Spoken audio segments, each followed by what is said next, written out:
Praise God. Pwede ba palakpakan natin si Jesus?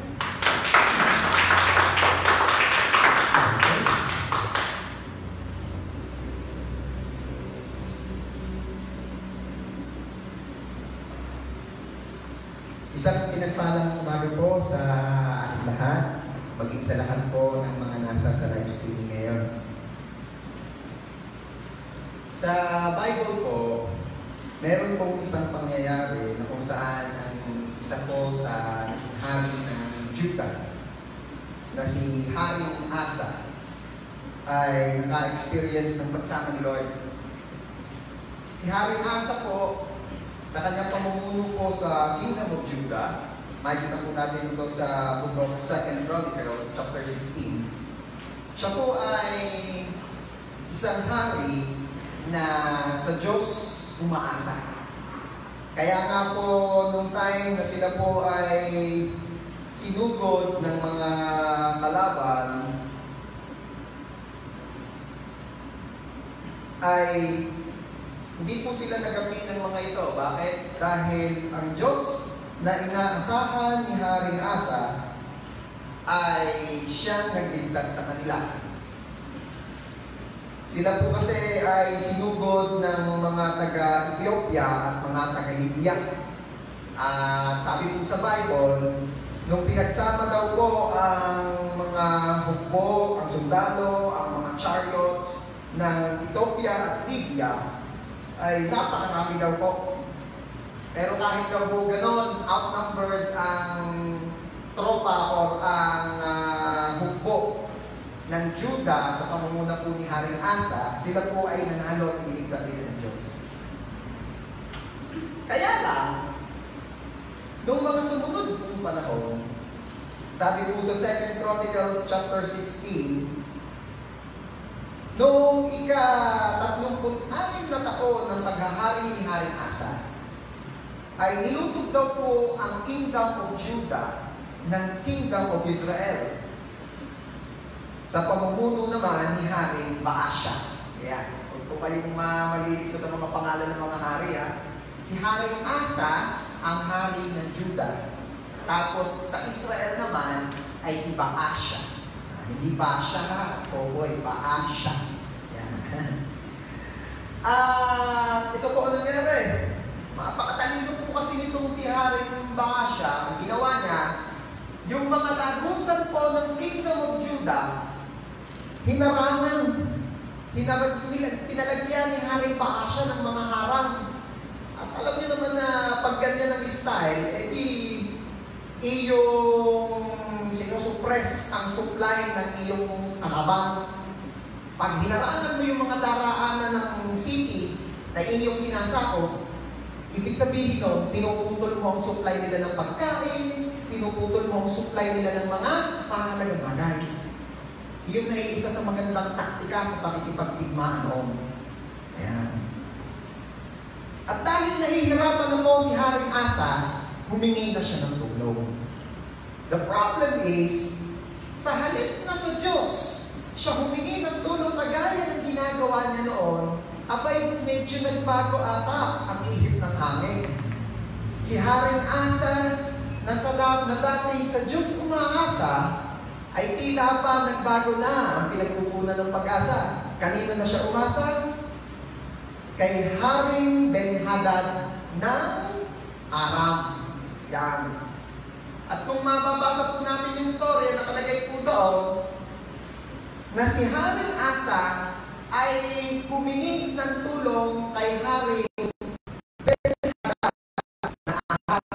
At kaya po nangyari, sabi niya, Haring Ben-Hadad, total ang ating namang mga magulang ay magkakampi noon.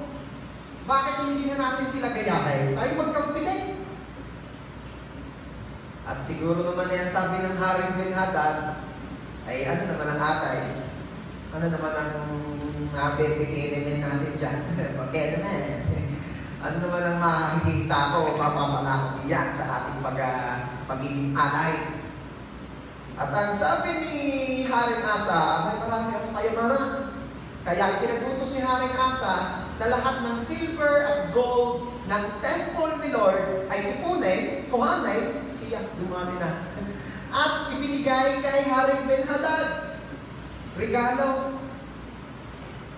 To make the long story short, nakuha ni Haring Asa ang pabor ni Haring Ben-Hadad, kaya si Haring Ben-Hadad naman, ang sumugot, kinalaban niya itong mga tauhan ni Haring Baasha. Okay, mali dito ha?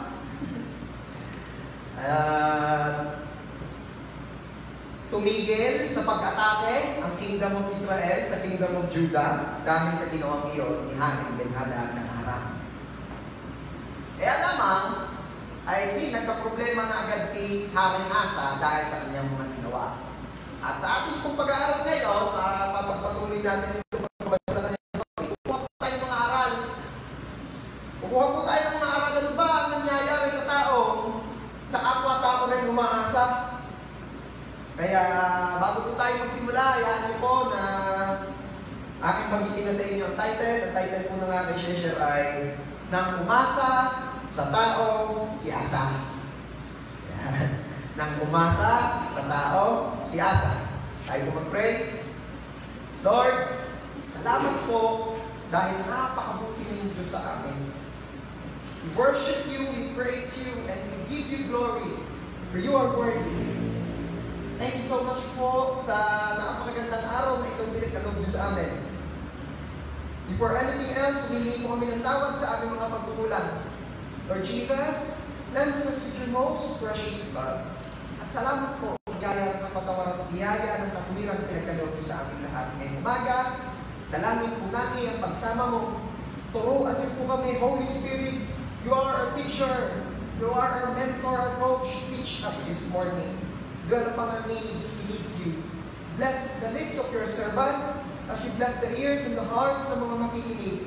At hayaan niyo kung lahat ng aming mapapag-usapay maging crystal clear sa aming lahat. Maunawaan po mula sa pinakabata na makikinig ng mga messages na ito in the name of Jesus. Salamat po, Ama. Lord, wala pong mahayag, makilala at mataas sa kalagitnaan ito, kundi ang tanging pangalan mo lamang. Salamat po, Ama. We dedicate to you this service. We dedicate to you this day. Be blessed, Lord. This is our prayer. In Jesus' name, amen. Pwede palakpakan muna natin si Jesus. Sabihin nga po natin lahat, nang umasa sa tao si Asa. Nang umasa sa tao si Asa. Kahirap din yan. Yung tao ang iyong aasahan. Ay kadalasan ay pagkagayon ni Enric. Wala sa problema. And actually, wala pa akong nakitang nakaganda kapag yung buong pagtitiwala o pag-asa ng isang tao ay ilagat na sa kanyang kapwa-tao. At sabi po sa Bible, sa Jeremiah chapter 17 verse 5, Jeremiah chapter 17 verse 5, cursed is the one who trusts in man, who draws strength from mere flesh and whose heart turns away from the Lord. Sabi po ng Diyos, sumpain ang tao sa kapwa-tao umaasa na kumukuha ng kalakasan sa kapwa rin niya lang lamang. At ang puso ay kumiwalay na ang pagtitiwala sa Diyos. Bakit kumiwalay ang pagtitiwala sa Diyos? Dahil sa tao na umaasa. At anong sabi ng Diyos? Sumpain. Grabe. Alam niyo po, sanay kasi tayo na kapag pinag-uusapan natin ay mga salita ni Lord, ang madalas natin naririnig is how God declaring blessing to us. Na kung paano diniklara niya that He will never stop doing good to us, kung paano idiniklara niya sa kanyang salita that His goodness will run after us, na kung paano sinabi niya na ang maganda ang iyong future, at ang kanyang plano para sa atin is to give us hope. Sanay tayo sa gayaan. At bibihira po tayo nakakarinig ng mga verses or even mga topic na ang pinag-uusapan ay kung ano naman yung mga isinusumpa ni Lord. Grabe ano? At ang sabi po dito sa Jeremiah 17:5, sumpain daw, si Lord gusto sabi, sumpain daw ang mga tao sa tao umaasa.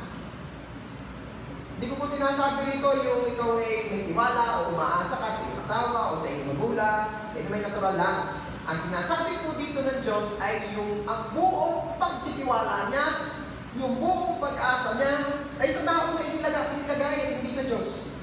Kasi nilinaw naman ni Lord sa verse, sabi niya, "Cursed is the one who trusts in man, who draws strength from the flesh, and whose heart turns away from the Lord." Yung ang puso daw na dati sa Diyos umaasay, humiwalay na sa Diyos. Bakit? May iba nang inaasahan. May iba nang kinakapitan. Yan. Kaya sumpain daw yan eh. At ano po nangyayari sa kanila? At kagaya nga po nitong nasa story, si Haring Asa, ano pa ang nangyari? Ano ba ang mga naging consequences niya? Nang dahil sa pag-asa niya sa tao at hindi sa Diyos. And from this story, kukuha tayo ng mga aral. Okay. Una, ano ba ang nangyayari dyan sa mga tao? Ang kanyang buong pag-asa sa tao rin ilalagay. Mako-compromise. Mako-compromise. O nako-compromiso. Ayan. Sabi po sa Jeremiah, chapter 17, verse 6a. Diba sabi doon sa verse 5, "Cursed is the one who trusts in man, who draws strength from mere flesh, and whose heart turns away from the Lord." Itutuloy po natin, in verse 6, sabi, "That person will be like a bush in the wastelands." Yan daw mga tao na sa kapwa-tao, inilalaga ang kanilang buong pagtitiwala, sila daw ay parang mga bush sa wastelands. Ano ba yung mga bush? Sa akin pong pagbabasa ang pagkaintindi ko po yung bush. Yan ay yung mga maliliit na halaman. Not necessarily maliit na maliit, hindi rin naman necessarily malaking puno. Parang nasa gitna siya. Kaya, kung kayo mga taga-bukid, siguro ito ay parang yung mga gulay-gulay niya. Talong, kalamansi, not necessarily maliit na halaman, not necessarily puno. Nasa middle lang. At saan daw po inihalin tulad ng Bible? Yang mga taong sa kapwa-tao sobrang umaasa para daw silang mga bush. O, ano naman masama pastor sa bush? Bush na nakatanim sa wasteland. Iyang halaman, mapatanim sa hindi magandang lupa, ay hindi na talaga sila gumaganda. How much more kung sa wasteland? Ano ba pag sinasabing wasteland? Maraming klase ng wasteland pero para mas madali natin maintindihan, isa sa example ng wasteland ay yung mga halimbawa ay yung lupa na binomba noon ng mga Amerikano sa Japan. Yan ay pwede mo i-consider as wasteland. Bakit? Dahil sa tindi ng pagsabog plus radiation, ewan ko pero ang alam ko hanggang ngayon wala pa rin nabubuhay na halaman doon. At ang sabi ni Lord, yan daw mga tao sa kapwa-tao lubos na umaasa, doon na inilintulad sa isang halamang napatanim sa lupang walang nabubuhay. Ano ba ito nangyari? Doon pa itinanay. Yun na nga ang tanong ano ba naman yung pag-asa mo? Itatanim mo na rin lahat sa tao ba? Hindi ko po sinasabi rito, huwag ka nang magtiwala sa kapwa mong tao, ha? Baka naman, don't get me wrong. Mamaya mas magiging malinaw po ito.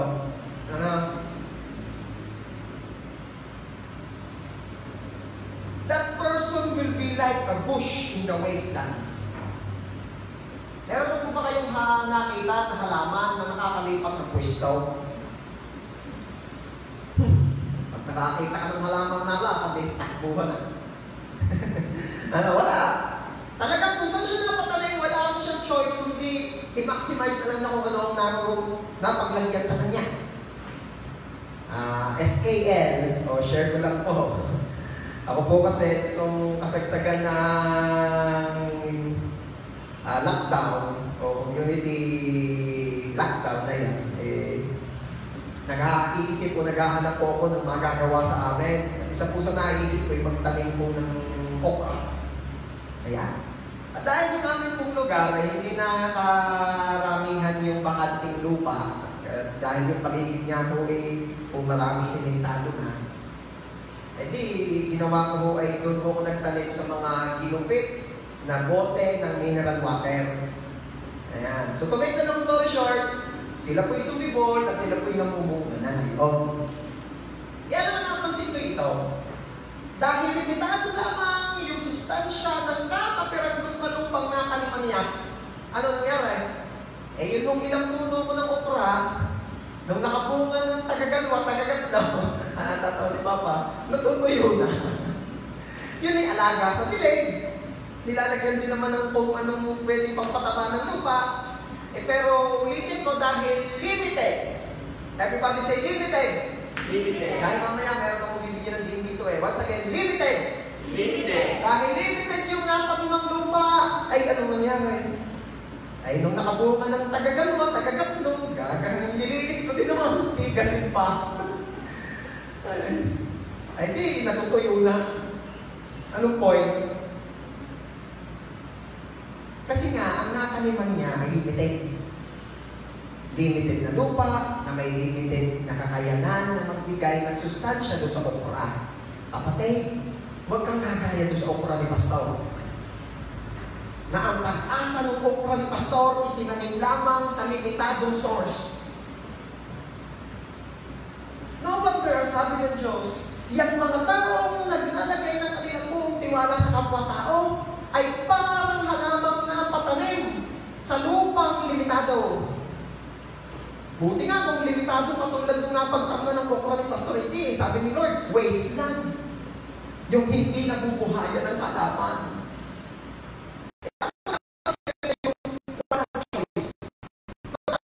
Yung mga kaalis, sinabi sa inyo, yung mga halaman, wala yung namili ng lugar niya.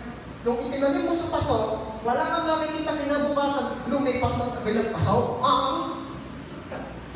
Meron ba gayon? Wala nakita ko lamang na halamang nalakad sa mga movie at saka sa mga games yan, minalakad na halaman. Pero sa tunay na buhay, wala pa.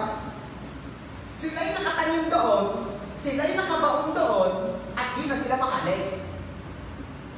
Balik tayo nito sa ating point number 1. Ano nangyayari sa mga tao? Sa tao, di nagtitiwala ng lubusan, nakukompormiso. Napapabaon sa kompormiso, napapatanig, napapabaon sa utang na loob. Okay? Balikan natin yung story na binasa ko sa inyo kanina. 2 Chronicles chapter 16, verses 2 and 3. 2 Chronicles chapter 16, verses 2 and 3. Nakipag-ugnay si Haring Asa kay Ben-Hadad na hari ng Aram o Syria. Nagpadala siya ng pilak at ginto na kinuha niya sa kabangyaman ng templo ni Yahweh at sa kanyang palasyo. At sinabi niya, ibig kong magtulungan tayo tulad ng ginawa ng ating mga magulang. Dahil po si Haring Asa, na dati sa Diyos umaasa, ngayon sa tao na, ay napakompormiso sa kanyang hiningan ng tulong. Bakit ko po nasabi napakompormiso? Una, kailangan niyang ma-impress itong kanyang inaasahan para siya'y tulungan. Sinong nakaka-relate? Sinong naka-experience na ng gano'n? Kailangan mong baitan kasi meron kang kailangan. Kailangan mong itrato ng biyan sa normal na trato. Bakit? Kasi ikaw ay may kailangan. You're putting your hope, you're putting your trust in the man. Obligado mong baitan. So, doon lang pati ikaw nakukompormiso na minsan. Bakit? Tingnan natin itong nangyari sa kanila ha. Si Haring Asa, palibhas ay hari din yung i-impress niya. Nahihingan niya ng tulong. Kailangan big time ang regalo. At wala na maisip na pang regalong big time si Haring Asa, kundi yung nasa temple ni Lord. Hindi na rin. Kaya ito ginawa, ipinaipon lahat ng silver and gold sa temple ni Lord at yun ang ipinagregalo. Alam niyo na doon pa lamang sa ginawang yun, ay talaga namang ex na siya kay Lord. Ang bihira. Yung para lamang makuha mo ang pabor ng tao, yung para kay Lord, ibibigay mo. Come on. Nako, sister, pakisabi, hindi ko muna maiibigay yung aking tithes. Bakit? Eh, nadat na ako ng bisita din ni Di. Siya kung pinambili muna ng makakain. Nako naman. Hindi ko sinasabing masama ang maging hospitable. Ano? Ang tayo kasi mga Pilipino, ganyan tayo, hospitable. Di, para lamang mas maging malinaw, hospitable yung magaling mag-entertain ng bisita. Hindi yung laging nagpapahospital, hospitable. Hindi yun. It's not the ability to be hospitalized. No, hindi yun yan. Okay? Tayo kilala sa ating hospitality. Yeah. Ay kaya lamang, let's be true. Ano yun?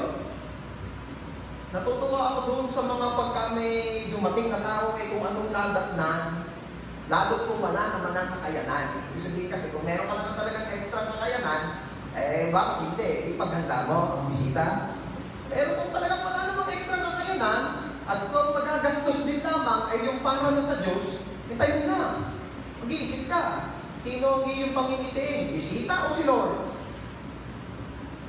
Kaya nga, lagi kong pinapaalala rin sa mga life group leaders, ituro rin ito sa kanilang mga life group members, na lalo sa panahon ito, yung iyong tithes, hindi mo pa madala sa church, hindi mo pa maibigay sa church, ay ilagay mo sa isang sobre. Tapos anong susulat mo sa sobre? Holy. Banal. Kaya kapag nailagay mo ng tithes doon, mag-aalangan ka na sasabihin mo, ay, holy panglolod ko holy ka. Hindi mo nakukita ng taga-church, hindi mo nakukita ng pastor. Oo nga, kita ka ni Lord. Kaya holy ka. Ibig sabihin ng holy, banal, parang ka sa Diyos. Come on. Alam nyo, church, at sa lahat ng mga kapatid natin sa live streaming, imagine this. Dahil sa tindi ng kompormiso na napasukan ni Haring Asa, na dati sa Diyos umaasa, ngayon sa tao na. Ganda ng pangalan niya. Ano na nangyari? Pati ang para sa Diyos, ikinompormiso na niya. Matindi ito. Church, I pray na lahat po tayo ibilaan lagi ni Lord na sa Kanya laging ibigay ang ating lubos na pagtitiwala at pag-asa. Kasi ang hirap talaga kapag ka napakompormiso. Ang hirap talaga kapag ka ikaw ay umaasa na sa iba. So, lang pati yung mga bagay na hindi naman na dapat talagang mapabigay na Ano pa? Kung yung para kay Lord ay ibinigay ni Haring Asa, maniwala ka sa akin, ano pa ang hindi na kayang ibigay sa napagkompormisuhan niya? Di ba? Yung kay Lord na ibinigay niya, ikinompormiso niya. Ano pang di na kayang ibigay? Kaya sabi nga siguro ni Haring Ben-Hadad ay huli ko na ito. Okay, siya ka, umasa ka nang umasa sa akin. Mamaya, isasabupin ko na rin yung mga Spratly Islands na yan. Yan, ikaw oo ka nang pugo sa akin. Mamaya, ikaw Republic of Syria na. Yan. Ang hirap ng napapakompromiso. Kaya nga, always pray. Always ask the grace of God. Na kung tayo may dumating doon sa point ng buhay na kaya tayo mga kailangan, tayo huwag mapakompromiso. Ano bang mahirap dito? Si Ben-Hadad po, na hari ng Aram or Syria, siya po'y ang believer. O sa madaling salita, siya hindi naniniwala kay Lord. Sa hirap naman ng ikaw ay mapapakompromiso sa hindi naniniwala sa Diyos. Mali na hindi mo pa makontra. Bakit? Baon sa utang na loob. Nag-post sa Facebook ng mga salang-sala na, mapipilitan ka pang i-like. Bakit? Dahil inaantay niya ang like mo. Dahil pag di mo in-like, sisingilin ka sa utang. Come on! I-imagine ko tuwing na naman may gagawin si Ben-Hadad na against sa principle ni Lord, ay walang magawa si Asa, si Haring Asa, kundi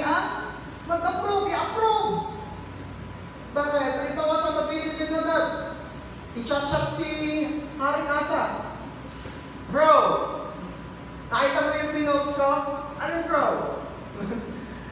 In-upload ko yung picture, nagpagawa ko ng malaking Diyos-Diyosan doon sa kaharian ko. Made of gold and silver. Ganda! Nakita mo na? Usuan mo ha? Ano pinagawa mo bro? Diyos-Diyosan! Yung kataway tao, ang ulo'y kalabaw. Ang dami, yung mga nasasabukan mo nga, saan ba lahat doon? By the way, ano na lang ha, kwento ko na lang ha, wala sa Bible dito, makakahanapin yun. Oh, i-heart mo bro ha. Sabi niya, Haring Asa, Diyos-Diyosan yun, hindi naman nakalooban ni Lord yun eh. I-heart mo pa. Bro, pwede bang like na lang? Sabi ni Haring Binado, i-heart mo. Naalala mo, pinagtanggol kita, ay Haring Baasha. Oo nga pala. Sige, iaano ko, hindi ko i-heart. Ano nga yun yung niyaya ko siya po? I-care ko. Alam mo yun? Yung kahit alam mo ng mali, dahil minsan nga, ay malalim yung pagkakompromiso dahil sa tao masa. Ay di iyan. Pati yung mga mali na, hindi mo makontra. Obligadong itrato ng special. Lubog sa utang na loob. Ay, lesson. Bakit may warning ang Diyos sa atin na huwag tayong masyadong umasa sa kapwa-tao at kung may paglalagakan ka ng buong pagtitiwalang pag-asa sa Diyos ibigay? Bakit? May warning siya doon. Kasi, pag ginawa mo yun sa kapwa mo tao, binibigyan mo siya ng sobrang kapangyarihan sa buhay mo.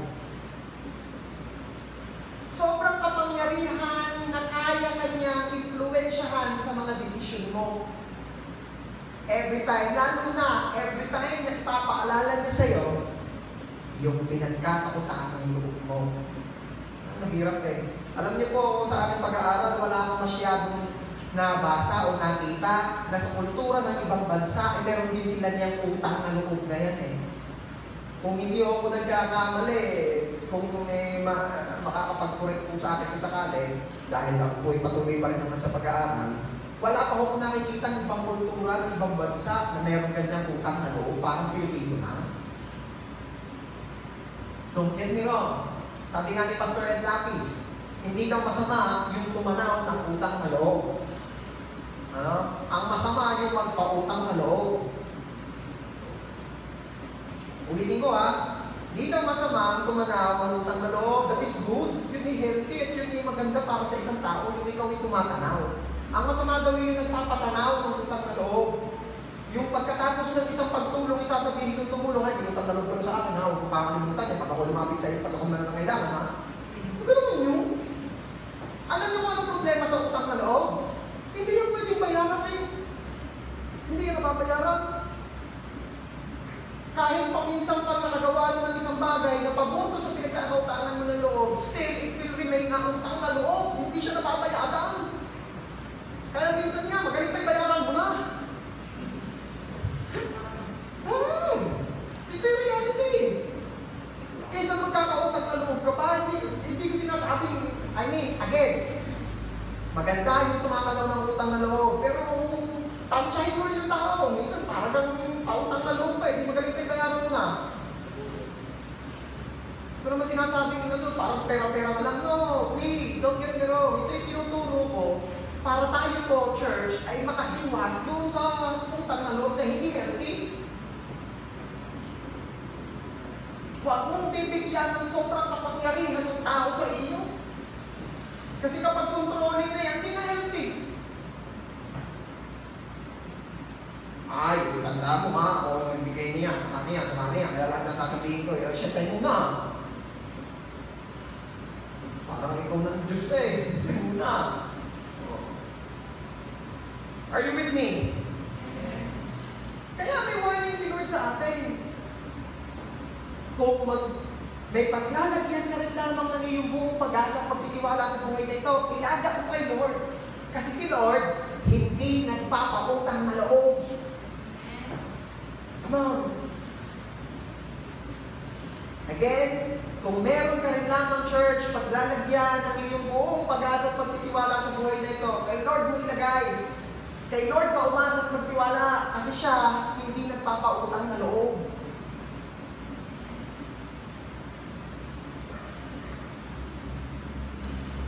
Ang Diyos ang provider mo, hindi ang work mo. Pero kasi grabe makatanaw ng utang na loob dun sa boss. Okay lang naman yan. Ano may normal, kailangan din naman na lang maging thankful tayo sa kanila dahil sila ginagamit ni Lord to bless us. That's good. Pero wag to the point na parang naman. Lagi namin itetest ni Lord. Lagi tayo itetest ni Lord. Kung kanino tayo mas loyal. Lagi ganun. Kaya even if those people na ginagamit niya to bless us, still, pipiliin mo pa rin kung sino ang pangingitiin mo sa buhay na ito. Kaya ako'y saludo doon sa mga, sabi ng boss, ikaw, papasok ka ng linggo. Ay, boss, may church mo kami. Hindi, kailangan, boss, di ba napag-usapan na natin ito? Sabi ko po, born again ako. Oo nga, alam ko naman born again ka pero papasok ka ng linggo. Ay, siya boss, pasensya na po. Talagang ako po hihingi ng pasensya sa inyo ngayon. Ay, paano? Anong mangyayari ngayon sa atin diyan? Ay, ako maninindigan din ngayon. Because I am your boss. At ang sabi ng empleyadong Kristiyano, ay siya sir, talagang ako po hihingi ng tawad. Kung ano po yung magiging consequence po nitong aming gagawin ito, bahala na po kayo. Basta huwag lang po ninyo masamain. Huwag niyo po itong pe-personalin. Gusto ko lang magpakita talaga sa inyo kung sino ang aking priority, that is my God. At ano ang sinagot ng boss? Anong oras ka ng service na iyon? Bakit po? Ako'y sasama. Bakit? Bakit sir, bigla kayong napasama? Ay, di naman talaga kita mapapasukin ng linggo. Pinisting ko lang. Ay, talagang iba pa lang nga yan yung nasa mahang yan. Ako sasama. Text mo ko ha. Alam niyo church, minsan din talagang dadaling ka doon sa punto ng buhay na papipiliin ka kung kanino mo talaga mas loyal. At ang hirap-hirap ng sitwasyon ng taong masyadong lubog sa kompromiso sa kapwa-tao pag dumating na siya sa sitwasyon iyon.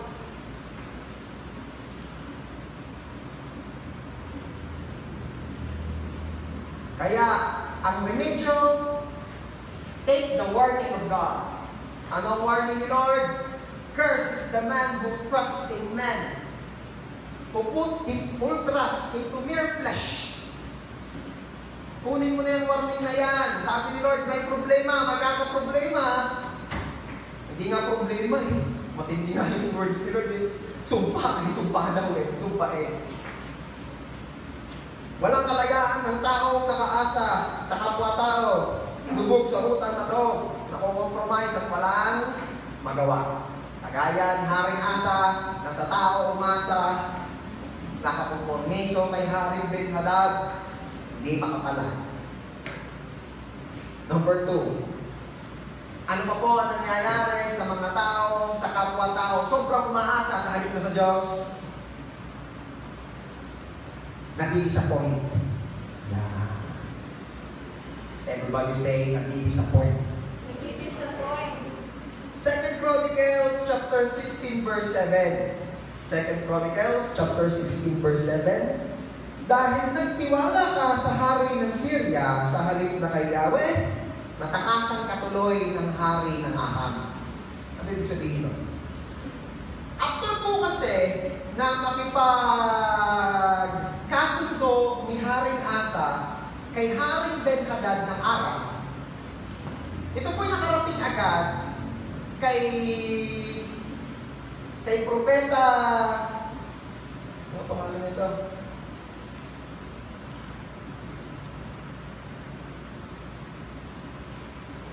Nakarating po agad ng balitang iyon sa propeta that time na pangalan ay propeta Hanani. Yan. Si propeta Hanani po, kinausap ni Lord. Siyempre, alam naman natin, walang lihim sa Diyos. So, alam na agad ni Lord kung ano yung naging transaksyon, naging kasunduan. ni Haring Asa at ni Haring Ben-Hadad. Pinarating agad ni Lord dito kay Propeta Hanani, kaya ang ginawa ni Propeta Hanani, sinabihan agad si Haring Asa. Sabi ni Propeta Hanani, Haring Asa, bakit po kayo nakipag-aliado kay Ben-Hadad, kay Haring Ben-Hadad ng Aram? Bakit po ninyo ibinigay ang inyong pagtitiwala sa tao? Di po ba dati? Sabi niya talaga sinasabi ni Propeta Hanani kay Haring Asa Di po ba dati sa Diyos po kayo nagtitiwala kapag mayroong mga sumasakay sa kaharian natin? Naalala niyo po ba nung nagkampe ang Libya at ang Ethiopia laban sa atin? Na ang kanilang pong mga sundalo, ang kanilang mga chariots ay hindi mabilang sa dami. Pero dahil kayo po ay sa Diyos humingi ng tulong at sa Diyos nagtiwala, di po ba ipinatalo ng Diyos sa atin ang mga kalabang iyon? Nakaalala niyo po ba? Pero ngayon, ano pong ginawa ninyo? Bakit po kayo kasundo kay Haring Ben-Hadad? At dahil sa ginawa mo yan, matatakasan ka ng hari ng Aram ni Ben-Hadad. Paano matatakasan? Kasi nga, I believe na si Haring Asa that time is destined to conquer the kingdom of Ben-Hadad. Kaya lang, sa halip na makonquer niya, nakipag-kaasundo pa siya. At dahil may utang na loob siya, hindi niya ma-conquer yun. Disappointed niya si Haring Asa. Sabi niyo, kayo ka. Ayaw. Ano ba ang problema? Lagi naman nasa huli ang pagsisisi. Sabi ni Propeta Hanani, di yan. Disappointed ka ngayon. Sa tao ka umasa eh. Bakit ka din-disappoint? Kasi nga, limited ang tao. Paano pag hindi na-meet ang expectations mo?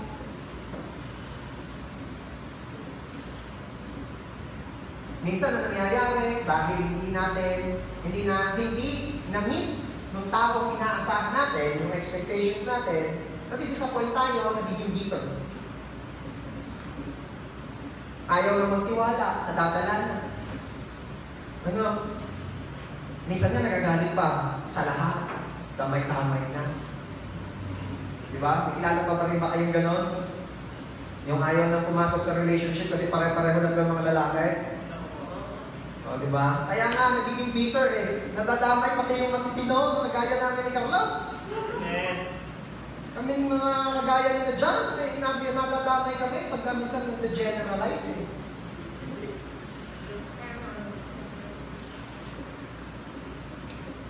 Hindi ko alam. Siguro nag-AA naman yung asawa ko habang nasa live streaming.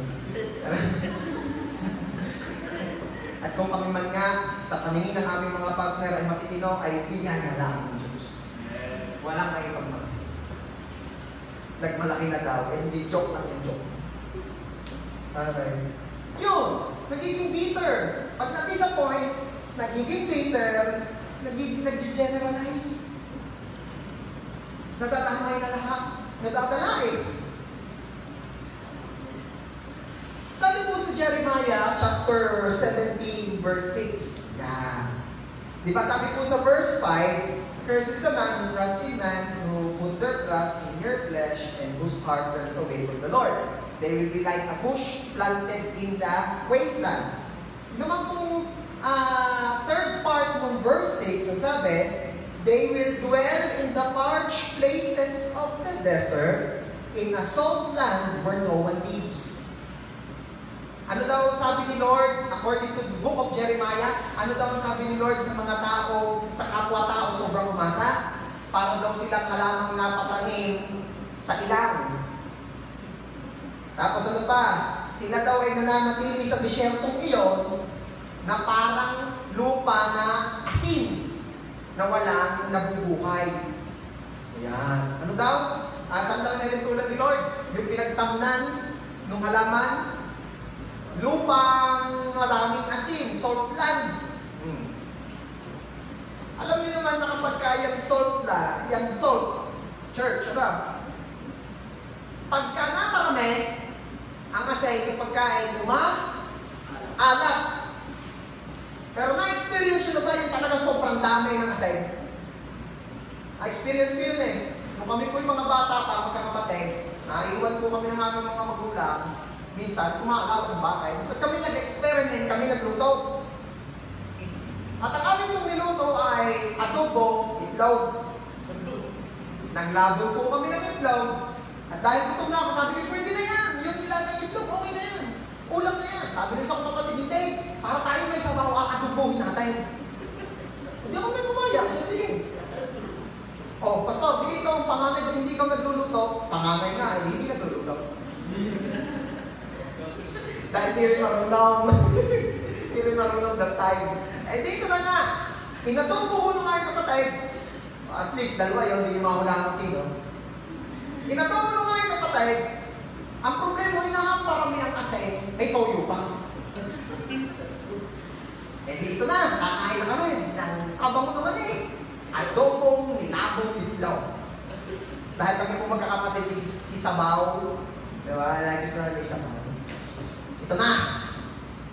Hindi nagsabaw kami. Excited eh. Sanay kami ng sabaw namin eh. Dito nga sa Batangas na sabi lanang. Yung madaming sabaw. Ayos! Talaga sana oh. Madaming sabaw. Ibig sabihin ko na. Pagsubo ko. Tumutulo yung dapat hindi kumulo. Ang sama na tata. Hindi po siya maalat actually. Mapakit. Sa sobrang alat, hindi na maalat. Mapait. Dami kasi siguro may toyo pa. Ano nangyari? Tinatapusan ko, yung itlog na nilabot, kinuhuli namin doon sa sabaw, kaya nadubuhan, hinugrasan namin para makain. Anong point? Kapag sobra na ang alat, pumapait na. Pag sobra na ang disappointment, nagiging bitter na. Pumapait na. Kaya pala sabi, napakanim sa lupa na puno ng asin. Okay, di bitter where no one lives. Everybody say, in a salt land, where no one lives. Ano yung sabihin ng sa isang lupain wala nang ibang nakatira? Alam niyo yung mga bitter, they have the tendency na i-isolate ang sarili. Kaya pag-aralan mo nga kapatid, pag ikaw yung tipo ng dami ng disappointment, sa ayaw mo ng mga halutilo, ay bitter ka na. Wala ka mo ng gamutin. Bakit ka ba nagkaganyan? Kasi ako yung minsan pumasok, ako yung namigo. Iyan na nga eh. Minsan akong naniwala, minsan nagtiwala, ako yung namigo. Kaya nga eh, may warning si Lord na kung may paglalagyan ka lang din yung pag-asa mo iyan na matindi, sa Diyos mo ibigay. Sa Diyos na hindi ka matindi sa following. Hindi nga, palapakan natin si Lord. Na never tayo na-disappoint. Diba? Na minsan, dumating tayo sa punto ng buhay na para bagang malapit ka ng ma-disappoint kasi di mo maintindihan yung ginagawa ni Lord. Pero sa dulo ng story, sa dulo ng sitwasyon na pinahintulutan ng Diyos sa iyo, bigla kang napasorry, Lord. Para pa rin pala sa ikabubuti ko yun. Sorry po. Totoo lang po, medyo nadi-disappoint na ako. Sino ka na? Sino ka na nakaranas na gano'n? No? Sorry, Lord, kasi sa totoo lang po, medyo nadi-disappoint na ako, pero nung pinakita niyo naman sa akin yung dulo, nung nakita ko na ang dulo, aba, parang pa rin pala po sa akin. Grabe ka, Lord. Thank you po. Yeah? Kahirap niya sa taong Asa. Balikan nga natin si Haring Asa. 2 Chronicles chapter 16 verse 10. 2 Chronicles chapter 16 verse 10. Nagalit si Asa kay Hanani. Ayan, di ba? Sabi ko sa inyo kanina, sinermonan siya ni Propeta Hanani. Dahil nakipag-alyado siya kay Haring bin Hadad sa halip na kay Lord magtiwala. Sinermonan siya. Ang ginawa? Nagalit si Haring Asa kay Propeta Hanani at ito'y itinabi na sa bilangguan. Ay, sa halip na mag-repent at makinig sa propeta ay ipinakulong pa, ipinakadena. Ano pa nangyari? Naging malupit si Asa sa kanyang kaharian. Ano nakita niyo kayo dito? Si Haring Asa, na sa taong umasay, na-disappoint, kaya naging bitter. Naging malupit. Naging maiinitin ang ulo. Iyan na.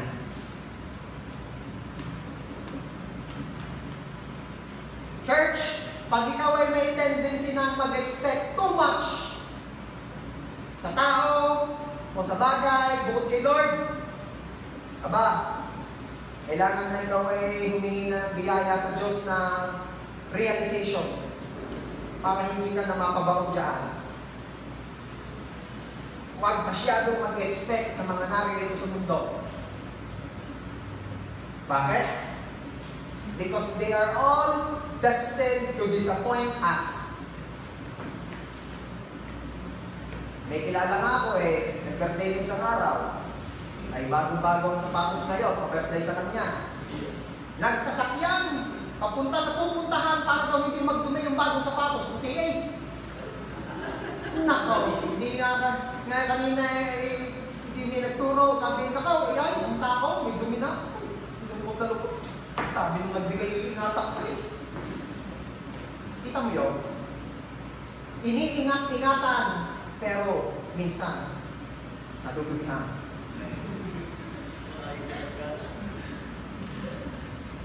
Ewan ko kung bakit niya iniingin. Siguro may kaya iniingatan niya dahil na mahalaga kasi na nagbigay.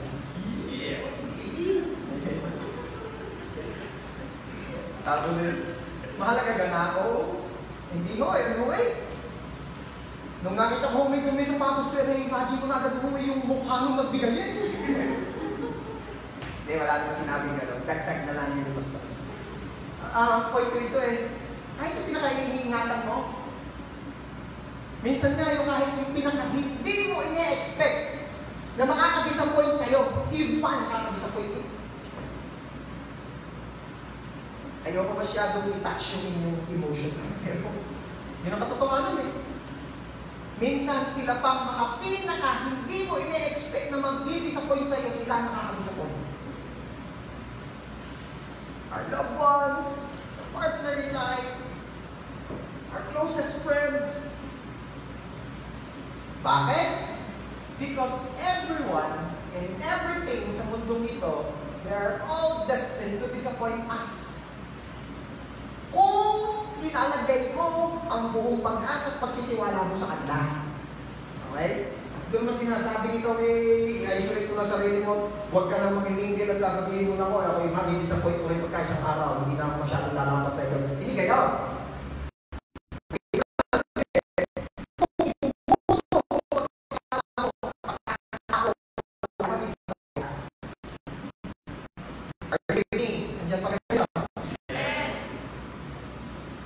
Kaya, take the warning of God.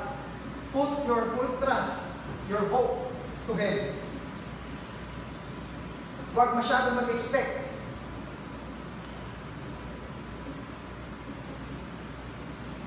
Okay na yun? So, ano ang nangyayari? Nalika po na tayo bago po tayo mag-proceed sa number 3. Ano ang nangyayari sa mga taong sobrang lalagay ang kanilang buong pag-asa at pagtitiwala sa kapwa-tao? Number 1, nako-compromise. Number 2, nadi-disappoint. And lastly, number 3, ano po ang nangyayari sa kanila? May tendency na sa tao na laging umasa at hindi na sa Diyos. May tendency na sa tao na laging umasa at hindi na sa Diyos. Alam niyo po, isa sa napakalungkot na pangyayari sa buhay ng tao. Isa sa mga nakakalungkot na pangyayari sa buhay ng tao ay ito. Yung nawala na ang kanyang pagtitiwala sa Diyos. Isa yan sa mga nakakalungkot na pangyayari sa buhay ng isang tao. Bakit? Ay, sino pagtitiwalaan ng tao?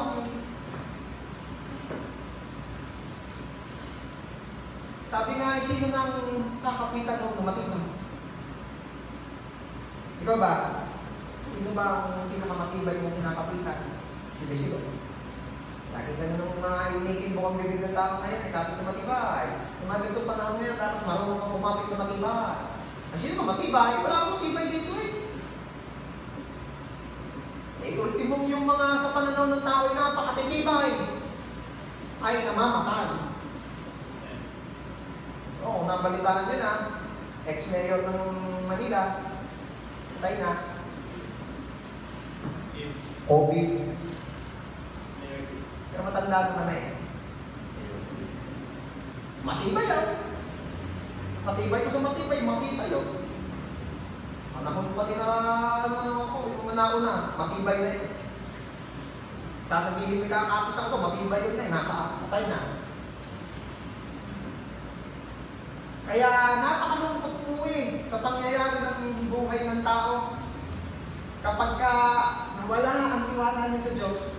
And I pray, I'm always praying na ang ating church, ang ating bansa, ay manatili sa biyaya ng Diyos, ay manatili nagtitiwala sa Diyos. Amen. Ano ba ng sitwasyon? Let's be true, Ito yung mga sitwasyon ng panahon ngayon na talaga namang nakaka-shake ng pagkapit sa tiwala ng Diyos. Lord, nandiyan ka pa talaga? Nariyan ka pa talaga, Lord? Lord, ikaw ba talaga yung control pa ngayon? At ano yung sasagot ng Diyos? Yes! Andito ako. Nasaan ka, Lord? Nakaupo sa trono. Eh Lord, anong ginagawa mo? Nagkakamamatay na, nagkakasasakit na, nagkakaproblema na. Anong ginagawa mo? Andito ako. Nakaupo sa trono. Eh ba't ako? Bakit lang ganyan, Lord? Hindi mo pa rin makuha. I am in control. I am in control. Hindi sa wala siyang ginagawa. Kaya siya nakaupo sa trono kasi siya ay in control. Hindi siya sa walang pakialam, kaya siya nakaupo sa trono. Kaya siya nakaupo sa trono kasi siya ay in control. Sige na, nakaupo sa trono. Kapatid, huwag bibitaw sa Diyos. Ano man ang sitwasyon mo ngayon, hindi kita masisisi kung may mga pagkakataon ikaw ay nanghihina, nasya-shake ang iyong pagkapit, pagtitiwala sa hindi kita masisisi. Dahil maaari nga ang pinagdadaanan mo ngayon na hindi ganun kadali. But I am praying for you. Maaari ikaw na nanonood ngayon, dumadaan sa ganung sitwasyon. Gusto ko malaman mo kapatid, I am praying for you. Praying na sa biyaya ng Diyos, ano man ang sitwasyon pinagdadaanan mo, manatili ka nakakapit sa Kanya. Because He is in control. The Lord is sitting in His throne. He is in control.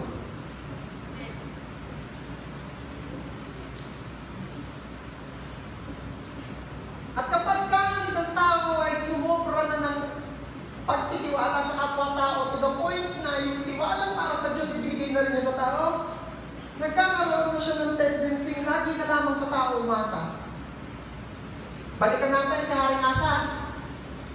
Diba nga, nakita natin sa story, dati, kay Lord siya umaasa, ngayon, nagsimula na siya umasa sa kapwa-tao. Ito po yung mga sumunod na nangyari. Lumipas po ang ilang panahon, si Haring Asa po ay nagkaroon ng karamdaman. Sabi po sa Bible, nagkaroon daw po siya ng sakit sa paa. Sipin ko siya pakakalaman naman Hindi ba yung isip Bible? Pakakalaman kung lagi ko sabi ko may paa. Pero alam niyo po, hindi namatay na ngayon. Namatay po si Haring Asa sa sakit sa paa. Eh, Pastor, bakit hindi pinagaling ni Lord? Hindi siya lumapit kay Lord. Alam niyo ba? Sa 2 Chronicles chapter 16 verse 12. 2 Chronicles chapter 16 verse 12, sabi ko doon, sa halip na kay Yahweh humingi ng tulong si Haring Asa, sa mga manggagamot siya sumagbuni. Naku po. Sa halip na kay Yahweh humingi ng tulong si Haring Asa, sa mga manggagamot siya sumagbuni. Sayang. Anong negative effect Lagi na lang sa tao umaasa at hindi na sa Diyos. Ay, marami silang namimiss. Marami silang hindi nararanasan. Balikan natin ng Jeremiah chapter 17. Dalawang chapters lang naman yung pinagpapabalik-balik natin na yan. Jeremiah chapter 17 verse 6b. Ibig sabihin, yung second sentence ng verse 6. Jeremiah chapter 17 verse 6b. Di ba sabi sa verse 5, "Cursed is the man who trusts in man," na ang buong pagtitiwala ay isang laman na binibigay. Diba? They will like a bush planted in the wasteland, in a parched land, na parang bagang puro asin. Ano pa sabi? On verse 6b, they will not see prosperity from the Lord. They will not see or they will not experience prosperity from God. Bakit hindi daw nakikita ng mga tao sa tao umaasa ang prosperity galing kay Lord? Kasi nga sa tao nakaasa. They will fail to experience kung ano sana ang pwedeng gawin ni Lord sa kanila. Bakit? Kasi akala nila yung nararanasan nila tulong ng tao, inaasahan nila, yun todo na. Mga taong nakaasa sa ayuda, hindi nila inaasahan nila yung ayuda. Ayan, nagkaroon na ulit ng mga lockdown sa ibang lugar. Ang post na ng mga kakilala ko doon sa mga lugar na nag-lockdown, WhatsApp. Ang spelling naman ng SAP, yung SAP, WhatsApp. What's up, man? What's up? Bakit? SAP. Bakit? Kasi di ba naglabas na ng anunsyo, yung mga hindi nabigyan, sa yung mga nasa waiting list, sila priority na yun. Kaya, post mo tama yun, bigyan na rin. WhatsApp. Diba? Sabi ng isa, hindi naman masama. Yun naman para sa akin, okay lang yan. Kung talaga naman yan para sa atin, ba't ka hindi pagpapala? Ang masama ay yung iyong buong pagtitiwala, doon mo na yung nilalagak. Sabi, di ba yun, kung napanood nyo sa balita yun, nag-trending yun, yung ipinangutang na lang yung pinangutang. Ang inaasahang pambabayad yung tatang sa stock. Dahil ang deklarasyon ni kung magkano raw, ang tig sa 10,000. Hindi, nangutang na nangutang, nung dumating ikaw, pila ang palaya. Baon. Kapatid, ang tiwala mo sa Diyos may bigay. Huwag sa SAP. Sabi ko nga sa inyo sa number 2 kanina, mag-disappoint ka. Tingnan mo yung iba na masyadong inasahan yung ayuda ng gobyerno, hindi nabigyan o kulang ang binigay. Disappointed sa government. Masyado ko kasi umasa dun eh. Hello? Sa Diyos ka umasa. Ang Diyos ang nagbibigay ng ayuda. Ang Diyos ang magbibigay ng ayuda sa iyo. Kaya minsan yung tao, di niya na-experience yung prosperity. Sabi ko sa verse, prosperity sa ating mararanasan niya from God kasi nga, hindi siya nakatingin sa Diyos. Nakatingin siya sa tao. At nung tumulong yung tao, akala niya todo na yun. Hindi pa pala. May mas matindi pa pala sana yung pararami si Lord. Kaya nga, sa tao ka na nakatingin. Sayang. So, anong bottom line ito?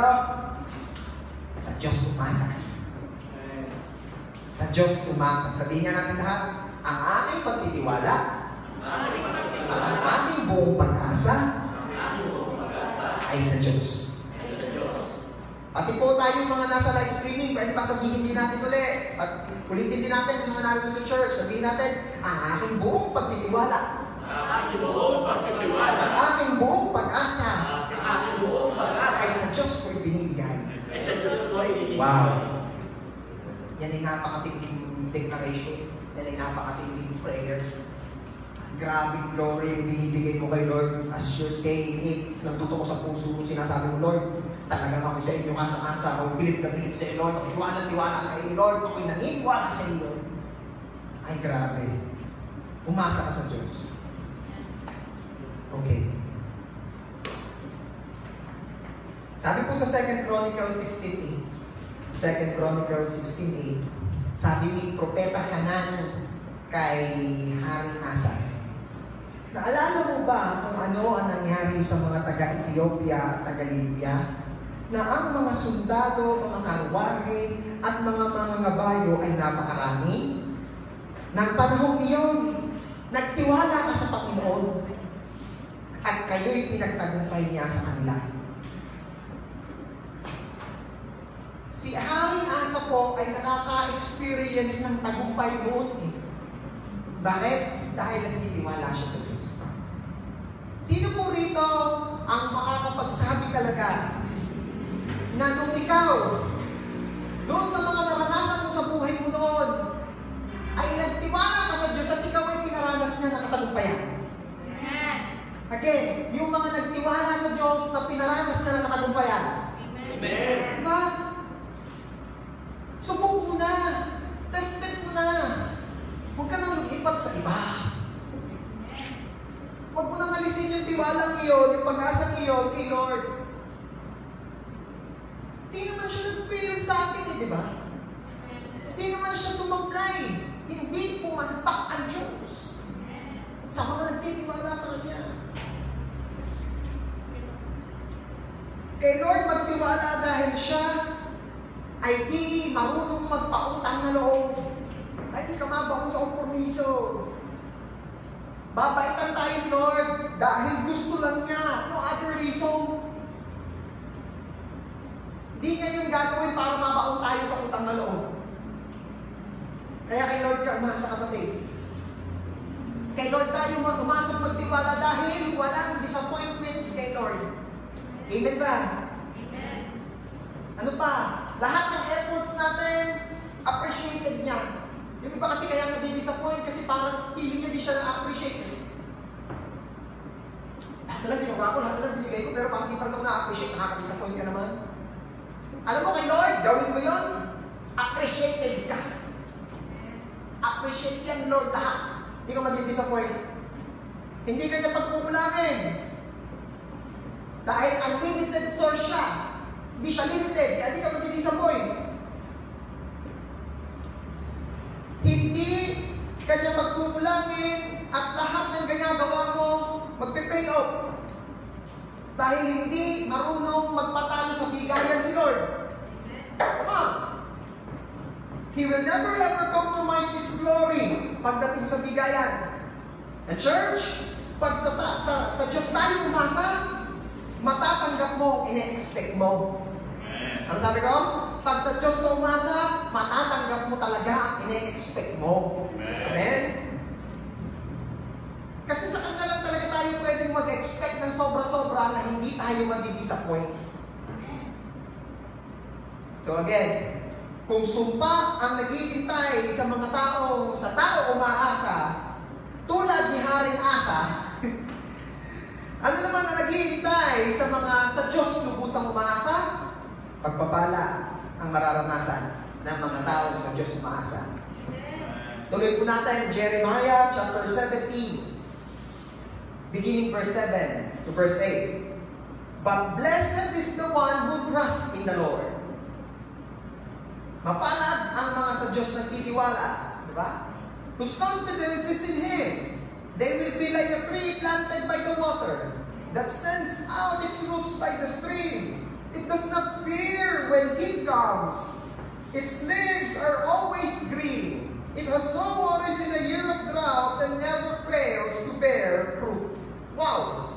Kung yun daw mga sa tao umaasa ay parang halamang napatanim sa tuyo, walang kabuhay-buhay na lupa, sila daw naman, kung tayong sa Diyos nagtitiwala ay parang napatanim sa tabi ng batis. Dumadaan ng tag-init, dumadaan ng tag-gutom, o para sa panahon ngayon, dumadaan ng pandemic, pero ikaw nananatiling sariwa, nananatiling matataag, buhay, pinagpala. Yan. Sige, palakpak ko nila. Sabi doon, it has no worries in a year of drought. Hindi daw siya nag-aalala sa panahon ng tagtuyot. O sa atin, hindi ka nag-aalala sa panahon ng pandemic. Bakit? Kasi hindi ka daw sumasablay sa pagbunga. O hindi ka sumasablay sa pagtanggap ng blessings dahil itinanim ka ni Lord sa tabi ng bati, sa tabi ng ilog. At sino nakakaranas nun? Lahat ng nagtitiwala ng lubusan sa Diyos. Amen? I will end up with this. Church, patuloy po tayo sa Diyos magtiwala. At siya din ang magbibigay sa atin ng kalakasan patuloy na gawin niyo. Ang binabakit ko naman ngayon dito ay yung mga you are all pinipili mo pa rin na magtiwala sa Diyos pero hirap na hirap ka na sa sitwasyon mo. Pinipilit mo pa rin magtiwala sa Diyos kahit hirap ka na sa pinagdadaanan mo. It could be in your family, it could be your health, it could be your financial status. Pinipilit mo pa rin magtiwala pero ang totoo, hirap ka na. Let me quote to you this verse. 2 Chronicles 16:9. Sapagkat nakatingin ang Panginoon sa buong mundo para palakasin ang mga taong matapat sa Kanya. Again, 2 Chronicles 16:9. I am declaring this verse to you. Ikaw na pinipiling magtiwala pa rin sa Diyos kahit hirap ka na sa sitwasyon mo. I am declaring this verse to you. 2 Chronicles 16:9. Sapagkat nakatingin ang Panginoon sa buong mundo para palakasin ang mga taong matapat sa Kanya. Let the strength that comes from God be with you. Be with you. In Jesus' name. Biyaya ng kalakasan patuloy na magtiwala sa Kanya kahit anuman ang sitwasyon mo ngayon. Amen. And as we end, pwede ba kawitan natin ang Diyos?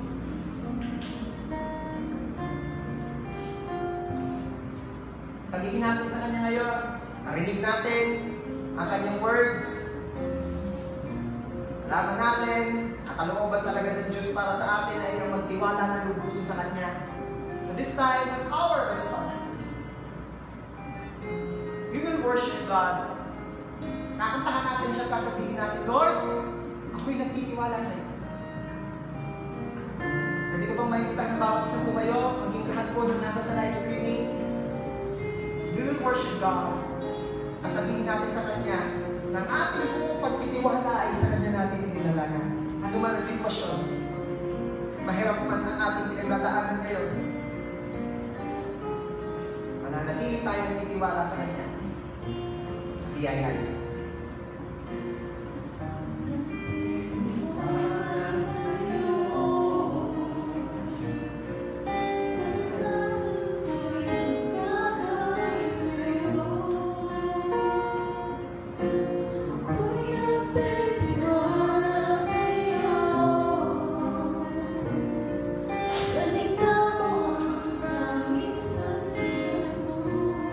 Isan pa. Ako'y nagtitiwala sa iyo. Kalakasan ko'y nanggagaling sa iyo. Ako'y nagtitiwala sa iyo. Salita mo ang tanging sandigan ko. Kahit ano ang panahon, mabigat man ang maging sitwasyon,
ko alam, kapatid, kung ano yung sitwasyon mo ngayon. Hindi ko alam kung ano yung pinagdadaanan mo ngayon na somehow nakaka-apekto sa pagkapit mo, sa pagtitiwala mo sa Diyos. But once again, let me declare it to you. Na ang sabi nga po doon sa verse kanina, in 2 Chronicles chapter 16 verse 9, let me declare it to you once again, ang Diyos ay nakatingin sa iyo at palalakasin Kanya dahil ikay nagiging matapat sa Kanya nagtitiwala. Again, I am declaring na ang Diyos ay nakatingin sa iyo, alam ang sitwasyon mo, and the Lord is supplying you the strength, kalakasan, para manatiling nagtitiwala sa Kanya. In Jesus' name, I am releasing that grace to you. Ikaw na may pinagdadaanan ngayon na nakaka-apekto sa tiwala mo sa Diyos. I am releasing and declaring that blessing to you. That the Lord is looking at you. Si Lord, aware sa sitwasyon mo ngayon, at siya'y nagbibigay ng biyaya, kalakasan, para manatili kang nagtitiwala at tapat sa Kanya. Receive it in Jesus' name. Receive it in Jesus' name. Thank you so much, Father. At pwede ba, ikaw na tumanggap ng biyaya niyon, minsan pa sabihin mo sa Kanya na ikaw'y nagtitiwala. Come on.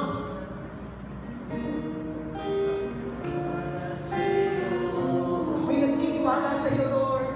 Kalakasan ko'y nagagaling sa iyo.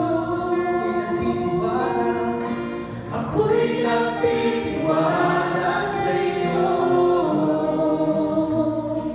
Salita mo ang langit sa bibig ko. At kahit anumang panahon, mabigatan ang maging sitwasyon, ikaw lamang ang sandigan, Panginoon Jesus. At kahit anumang panahon, mabigat man ang maging sitwasyon, ikaw lamang ang sandigan, Panginoon Jesus. Ako'y nagtitiwala sa iyo. Lakasan mo'y nagagaling sa iyo. Mga church, sabihin mo yun. Ako'y nagtitiwala sa iyo. Salita mo ang tanging sandigan ko. Salita mo. Salita mo ang tanging sandigan ko.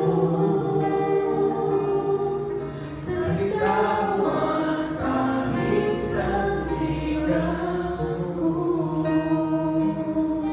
Let me pray for you, church. Father, thank you so much for reminding us once again. Kami pala nga ay hindi dapat maglagak, magbubos ng sobrang tiwala sa mga bagay na naririto sa mundo.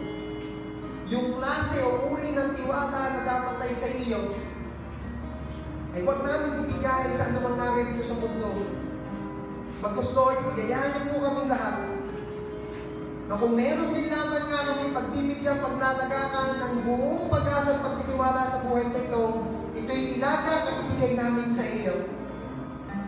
Thank you, Lord, for you said in your word na mapalad, bless ang mga tao sa iyo nagtitiwala. So right now, Lord, I pray, patuloy niyo po kaming biyayaan na anuman na naming sitwasyon o pinagdaraanan, manatili kaming nakakapit, nagtitiwala, puno ang pag-asa na ikaw ay Diyos na mabuti sa aming mga buhay Diyos na in control, Diyos na magpapala sa amin, Diyos na hindi namin pagkukulangin, Diyos na alam ang aking sitwasyon. Biyayaan mo mag-Lord na patuloy na sa inyo lubos na magtiwala. Salamat Ama. Lord, we pray na habang kami po'y nagpapakita, nagpaparamdam sa iyo, na kami bilib na bilib sa iyo, tiwala sa iyo, Lord, maluwalhati ka. Lord, mag-glorify ka. Dahil ikaw ay Diyos na reliable. We bless your name, God.